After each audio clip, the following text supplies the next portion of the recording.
delighted to welcome our fourth and final speaker, Kuffour Nimako Anning, who's going to be presenting on past, present and future debates of Ghana's Parliament, making it possible amidst COVID-19. And Kuffour is also going to be sharing slides with us. So go ahead. Thank you very much, Megan, for allowing me to do a presentation on the topic as you just stated, the past, present and future debates of Ghana's Parliament, making it possible amidst COVID-19. I'll go straight to my introduction. The novel coronavirus, that is COVID-19, emerged in the latter part of 2019. The virus was declared as a pandemic by the World Health Organization in February 2020. Ghana recorded its first case in March 2020. In fact, the contagious nature of the virus and the need to adhere to the safety protocols led countries, including ours, into taking drastic measures to contain the spread of the virus within the population. The WHO guidelines, which included social distancing,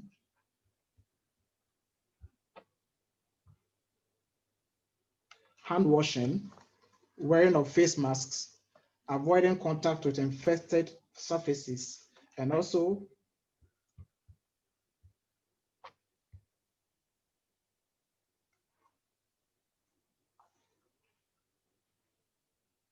making sure that you use hand sanitizers and face masks everywhere you were in our country,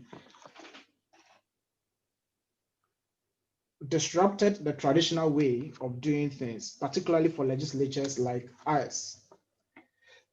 The need to meet in person was almost non-existent to start off. But then, looking at our traditional nature and the conservative way that Parliament operates in our country, it was a bit difficult to go along with the changing times and then move with pace and catch up with technology.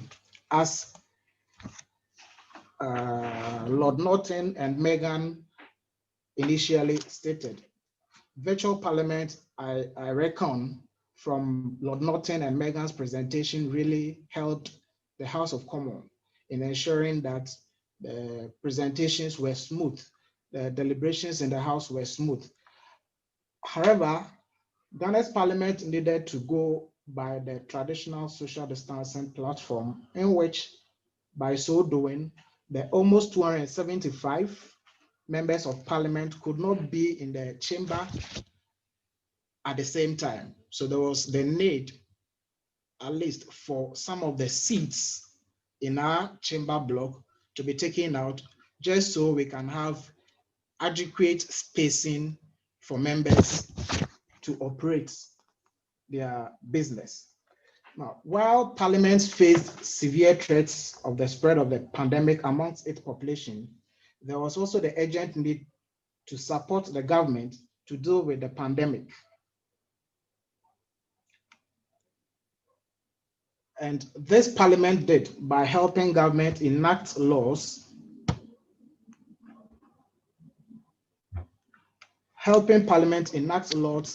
that could ensure that whatever the executive did was within the legal framework of the country. Now, the structure of my presentation is as presented on the screen. I've given the introduction already. Now I'll look at the background as regards conduct of business of Parliament in Ghana, membership and composition of Ghana's Parliament, presentation of parliamentary business immediately before and during COVID-19. Thus, I'll be using 2020 and 2019 businesses of Ghana's Parliament to do my comparative analysis. Then I'll look at how agenda was set in the House of Parliament in Ghana. Then I'll also focus on the impact of COVID on the conduct of business. And in this, I'll be looking at the private and public businesses of the House, attendance and quorum, House seating and sitting duration, was taken into consideration, and then voting and curtailment of debates. I would conclude on the note that digitization, really as essential as it is, and the fact that we could not really employ digitization in deliberations during COVID, there is a need going forward to ensure that such facilities or infrastructure is built in Ghana's parliament, just so it could be easy going forward when such, perish that thought, such a pandemic or such a crisis arise. So I'll look at the membership.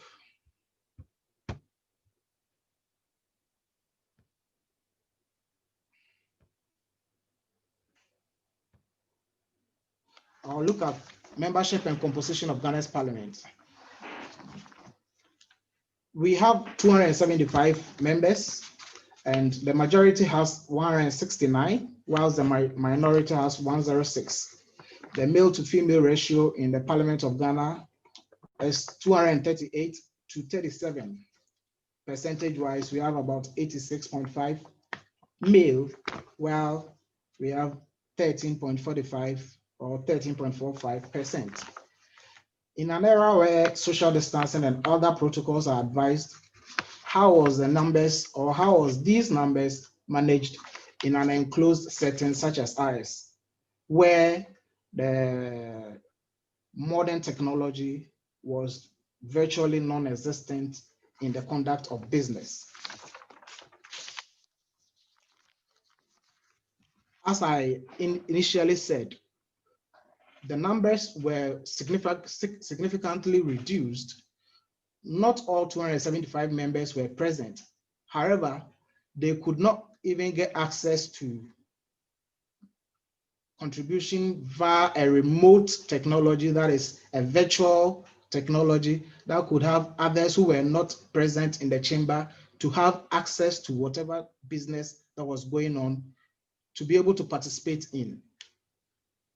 But the business of the House still went ahead, although technically, and as Lord Norton referred in one of his presentation, representation by members who were absent in the House, not by their faults, but because of the situation that was at hand, was non-existent, because they couldn't get access, and there was the need to ensure that the spread of COVID-19 in and outside of the chamber was curtailed.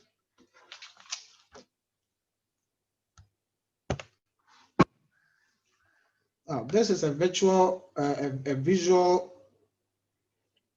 projection of how the Chamber of Parliament is. The first one indicates Parliament in its full seating whilst conducting business. That is before the era of the pandemic.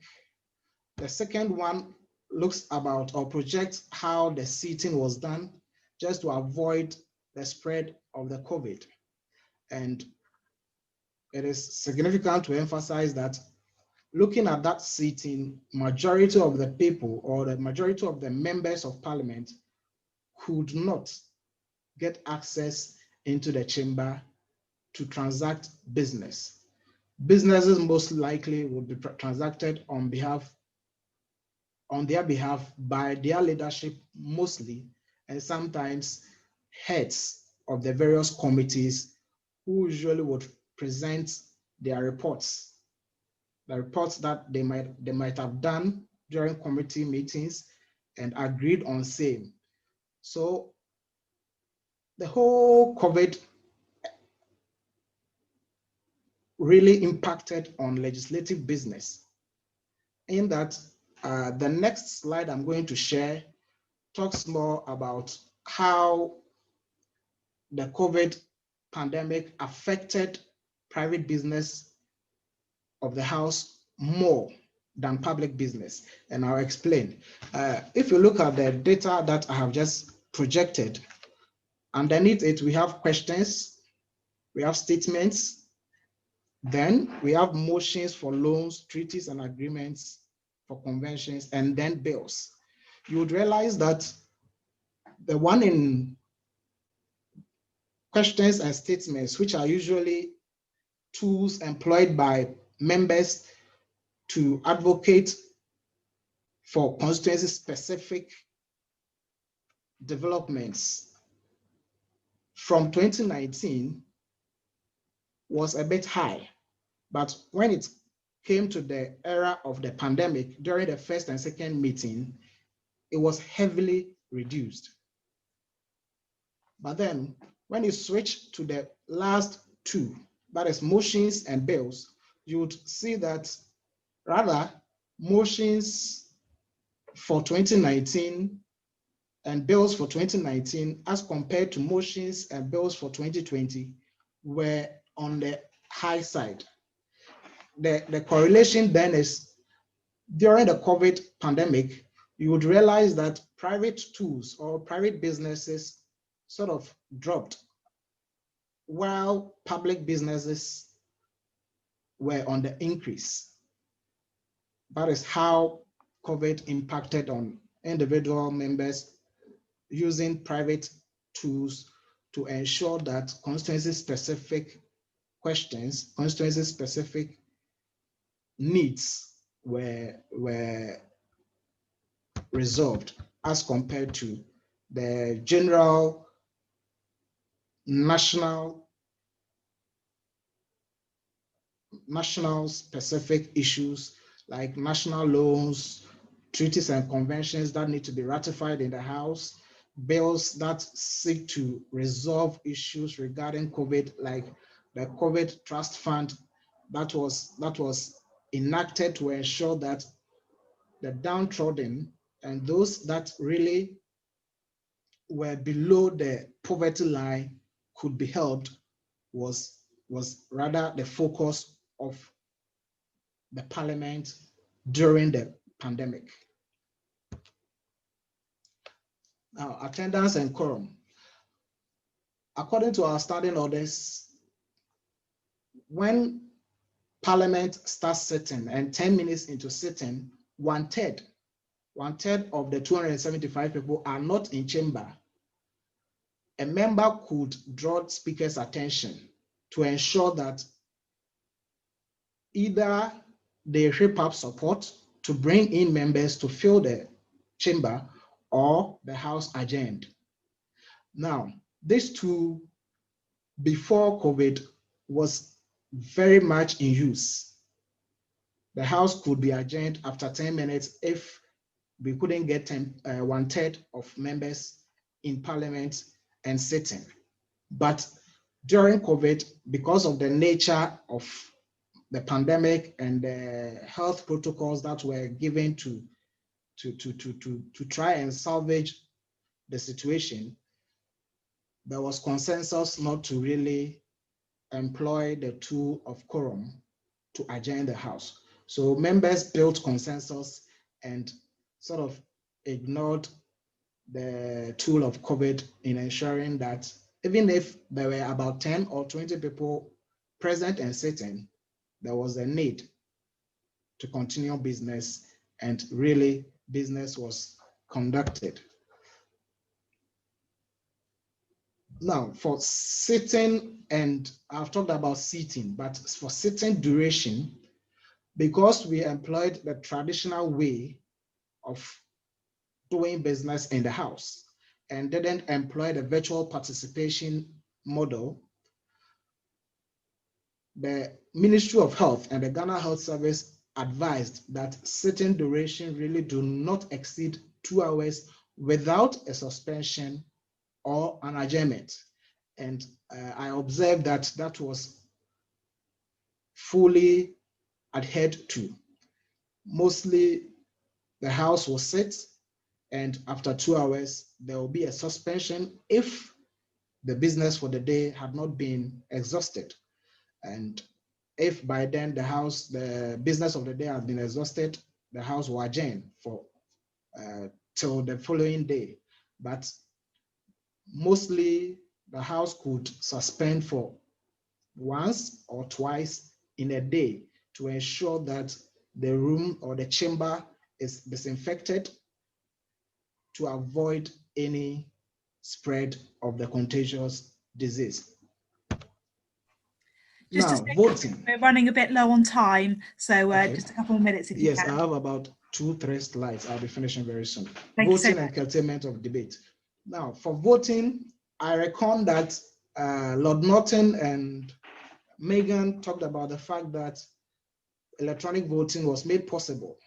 Here in our situation, it was virtually non-existent. Although there are consoles in the House, there were consoles installed as far back as 2016, 2017 that could ensure that members vote and vote secretly through the electronic machine. But well, there may be other issues as regards adaptability or conservatism or what have you. Members refused to use the concept of electronic voting. And curtailment of debate. During debates, because of the time limits and the traditional nature of our work, the members agreed not to continue debates by allowing only 1 or 2 people on each side of the aisle to talk to a motion that was presented to the House. So there was curtailment of debate as compared to 2019 and in the past, where members could have about 6 or 7 people from each side of the House debating on a particular motion. It didn't happen during the COVID-19. Now, could the challenges of sitting hours, electronic voting be assuaged by the effective use of digitization? Going by the presentation of my fellow panelists, I say yes. I observe that even outside of the chamber, Parliament using its e-Parliament could support the streaming of live debates. We made sure that the public were not out of the picture. The public could view what was going on in the chamber via Facebook and via the traditional television broadcasts. And the next slide shows the fact that within 1 hour, 12 minutes and 30 seconds, we could have about 1.3K views. That was proceedings of Tuesday, 3rd November 2020. Could have about 1.7K, that is 1,700 views, 1,300 views, and then 3,700 views. This made that outreach to the public more than if we had used the traditional method where the public gallery could host only 200 people. In this case, we know and have evidence that at least about 1,000 people had access to what was going on in Parliament. So to conclude, I would say that Parliament, being a master of its own rules, it has the leeway to suspend rules regarding the conduct of business depending on the exigencies of the time. It is that resort that worked the magic for business to get to thus far in Ghana's Parliament amidst COVID-19. The digital space and its available tools are crucial for the proper functioning of parliaments, of which Ghana is no exception. The inclusion and effective use of electronic system for the distribution of order paper, votes and proceedings, and official paper was intensified. However, the use of virtual electronic device by members themselves was the problem with respect to Ghana's Parliament. There is the need for the building of a virtual infrastructure and the effective use of same to ensure that virtual participation in the debates at both plenary and committees are ensured. But for all this to be enforceable, the legislative framework, that is the standing orders of Parliament, must be reviewed to include these modern inventions. Thank you very much.